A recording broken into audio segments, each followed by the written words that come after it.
Hi friends, എല്ലാവർക്കും ചിഞ്ചൂസ് കറി വീട്ടിലേക്ക് സ്വാഗതം. അപ്പോൾ ഞാൻ ഇന്നൊരു സുഗിയൻ്റെ റെസിപ്പി ആയിട്ടാണ് വന്നിരിക്കുന്നത്. അപ്പോൾ നമുക്കിതെങ്ങനെയാണ് തയ്യാറാക്കുന്നതെന്ന് നോക്കാം.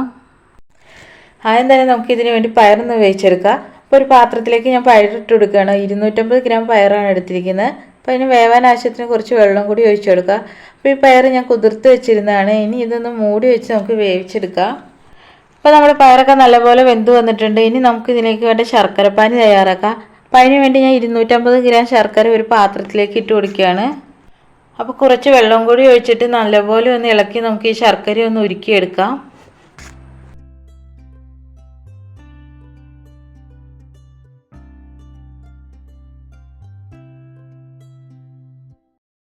എന്നിട്ട് ഇതൊന്ന് അരിച്ചെടുത്തിട്ട് വേണം നമുക്ക് കടായിലേക്ക് ഒഴിച്ചു കൊടുക്കാൻ. അപ്പോൾ പാനിയിലേക്ക് ഞാൻ 1/2 ടീസ്പൂൺ ജീരകവും 3 ഏലക്കായും പൊടിച്ചു വെച്ചാണ് അത് ഇട്ട് കൊടുക്കുകയാണ്. ഇനി ഇതിലേക്ക് 1/2 മുറി തേങ്ങ ചിരകിയത് കൂടി ഇട്ട് കൊടുക്കാം. ഇനി ഇതൊന്ന് ഇളക്കി കൊടുത്തിട്ട് നമുക്ക് ഇതിലേക്ക് പയറാണ് ഇട്ട് കൊടുക്കുന്നത്. അപ്പോൾ ഈ പയറിൻ്റെ വെള്ളമൊക്കെ വറ്റുന്നവരെ നമുക്ക് കുറച്ച് സമയം ഇളക്കി കൊടുക്കണം.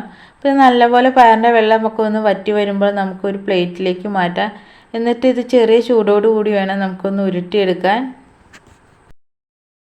അപ്പോൾ ഇത് മുക്കി പൊരിക്കാൻ ആവശ്യമായ ബാറ്റർ ഒന്ന് തയ്യാറാക്കാം. അപ്പോൾ അതിനുവേണ്ടി ഞാൻ ഇവിടെ 200 ഗ്രാം മൈദ എടുത്തിട്ടുണ്ട്. അതിലേക്ക് 1/4 ടീസ്പൂൺ മഞ്ഞൾപ്പൊടി ഇട്ടിട്ട് നമുക്കിതൊന്ന് നന്നായിട്ട് മിക്സ് ചെയ്തെടുക്കാം. ഇനി ഇതിലേക്ക് കുറേശ്ശെ വെള്ളം ഒഴിച്ച് വേണം ഈ ബാറ്റർ ഒന്ന് തയ്യാറാക്കാൻ. അപ്പോൾ 1 സ്പൂൺ അരിപ്പൊടി കൂടി ഇട്ട് എടുക്കുകയാണ്. ഇനി നന്നായിട്ടൊന്ന് മിക്സ് ചെയ്യാം. അപ്പോൾ ഈ പരുവത്തിൽ വേണം നമ്മുടെ മാവൊന്ന് തയ്യാറാക്കിയെടുക്കാൻ. ഇനി നമുക്കിതൊന്ന് വറുത്തെടുക്കണം. അപ്പോൾ എണ്ണയൊക്കെ നല്ലപോലെ തിളച്ച് വന്നിട്ടുണ്ട്. ഇനിയിപ്പോൾ ഓരോന്നെടുത്ത് നമുക്ക് മാവിലൊന്ന് മുക്കി വേണം വറുത്തെടുക്കാൻ.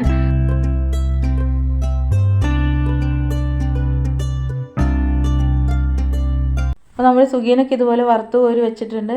അപ്പോൾ നിങ്ങൾക്കിത് ഇഷ്ടപ്പെടുകയാണെങ്കിൽ എല്ലാവരും എൻ്റെ ചാനലൊന്ന് സബ്സ്ക്രൈബ് ചെയ്യുക, ലൈക്ക് ചെയ്യുക.